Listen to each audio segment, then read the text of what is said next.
ৰাস্তাৰ কাষত ঘৰ থাকিলে সেই ঘৰৰ মূল্য বেছি, ৰাস্তাৰ কাষত মাটি থাকিলে সেই মাটিৰো মূল্য বেছি। কিন্তু মানুহ যদি ৰাস্তাত থাকে সেই মানুহৰ কোনো মূল্য নাথাকে। এই পৃথিৱীত শান্তি কাৰোৰেই নাই। বিবাহিত বহু লোক ডিভোৰ্চৰ চিন্তাত ব্যস্ত আৰু অবিবাহিতসকল বিয়াৰ চিন্তাত মগ্ন। সৰু ল'ৰা ছোৱালী সোনকালে ডাঙৰ হোৱাৰ সপোন আৰু ডাঙৰসকলৰ শৈশৱলৈ ঘূৰি যোৱাৰ আকাংক্ষা। চাকৰিয়ালসকলৰ কামৰ প্ৰেছাৰৰ চিন্তা আৰু নিবনুৱাসকলৰ চাকৰি নোপোৱাৰ চিন্তা। দৰিদ্ৰসকলৰ ধনী হোৱাৰ চিন্তাত ক্লান্ত আৰু ধনীসকল শান্তি বিচাৰি ক্লান্ত।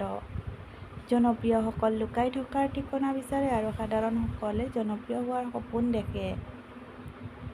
চৰিত্ৰ যদি বনাব বিচাৰে নিমখৰ দৰে বনাওক, না কোনোৱে বেছি ব্যৱহাৰ কৰিব, না কোনোৱে আপোনাৰ অবিহনে থাকিব পাৰিব। যি পৰিয়ালত টকাৰ যিমান অভাৱ সেই পৰিয়ালৰ বান্ধোন সিমানেই অটুট থাকে। এটা মধ্যবিত্ত পৰিয়াল অনেক ষ্ট্ৰাগল আৰু ছেক্ৰিফাইচৰ মাজেৰে আগবাঢ়ে, য'ত পিতৃ হৈছে ষ্ট্ৰাগলৰ কিং আৰু মাতৃ হৈছে ছেক্ৰিফাইচৰ কুইন। জীৱনক ৰঙীন কৰিবলৈ ৰঙৰ প্ৰয়োজন নহয়, প্ৰয়োজন হয় এটা ভাল সম্পৰ্কৰ।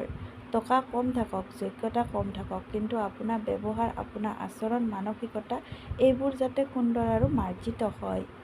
কাৰণ এজন মানুহ হিচাপে আপোনাৰ ওচৰত থকা এইবোৰেই ডাঙৰ সম্পদ। মনত ৰাখিব, মানুহৰ পৰা পোৱা সন্মানটোহে আপোনাৰ জীৱনৰ সকলোতকৈ ডাঙৰ অৰ্জন। এটা ভাল চৰিত্ৰৰ মানুহে আপোনাক সদায় ভালেই ভাবিব আৰু এটা বেয়া চৰিত্ৰৰ মানুহে সদায় তেওঁৰ দৰে আপোনাক বেয়া বুলি ভাবিব। যাৰ চৰিত্ৰত যেনেকুৱা তেওঁৰ চিন্তা ভাৱনাও তেনেকুৱা। নিজৰ পৰিচয়েৰে পৰিচিত হওক। কোনো এজন নেতাৰ কাষত থিয় হৈ ফটো উঠা মানে এইটো নহয় যে আপুনিও এজন ডাঙৰ নেতা।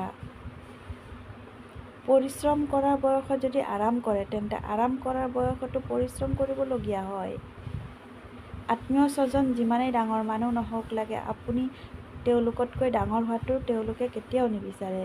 মানুহৰ জীৱনলৈ যদি বেয়া সময় আহে তেনেহ'লে আপোনজনৰ মাজত লুকাই থকা পৰ আৰু পৰৰ মাজত লুকাই থকা আপোন মানুহবোৰক আপুনি কেতিয়াও নিচিনিব। স্বামী যেতিয়ালৈকে আপোনাৰ কাষত ছাঁ হৈ থাকিব তেতিয়ালৈকে এই সমাজৰ সকলোৱে আপোনাক সন্মানজনক ব্যৱহাৰ কৰিব। দূৰত্ব বাঢ়ি গ'লে দূৰত্ব কমাব পৰা যায়, কিন্তু গুৰুত্ব কমি গ'লে গুৰুত্ব ঘূৰাই পোৱা নাযায়। দান কৰিলে কেতিয়াও টকা নকমে, ক্ষমা কৰিলে কেতিয়াও ক্ষমতা নকমে, নম্ৰ হ'লে কেতিয়াও মৰ্যাদা নকমে, আগতীয়াকৈ মাত দিলেও দাম নকমে। মানুহে যেতিয়া কোনো প্ৰকাৰে আপোনাক দুৰ্বল কৰিব নোৱাৰে তেতিয়া মানুহে আপোনাৰ চৰিত্ৰৰ ওপৰত দাগ লগায়। পাঁচজনে একেলগে বহি আনৰ সমালোচনা কৰিছে, হঠাৎ আপুনি তাৰ পৰা আঁতৰি যাওক দেখিব বাকী কেইজনে এইবাৰ আপোনাক লৈ সমালোচনা কৰিব ধৰিছে। স্বাৰ্থ য'ত শেষ, বদনাম তাৰ পৰাই আৰম্ভ। এয়াই পৃথিৱীৰ নিয়ম। কাৰোবাক যিমান দিনলৈ দিব পাৰিব আপুনি সিমান দিনলৈ ভাল হৈ থাকিব পাৰিব। ভিডিঅ'টোত উল্লেখ কৰা কথাবোৰ যদি আপোনাক অনাগত সময়ত আগবাঢ়ি যোৱাত সহায় কৰিব বুলি ভাবিছে তেন্তে লাইক, শ্বেয়াৰ, কমেণ্ট কৰিব। ধন্যবাদ।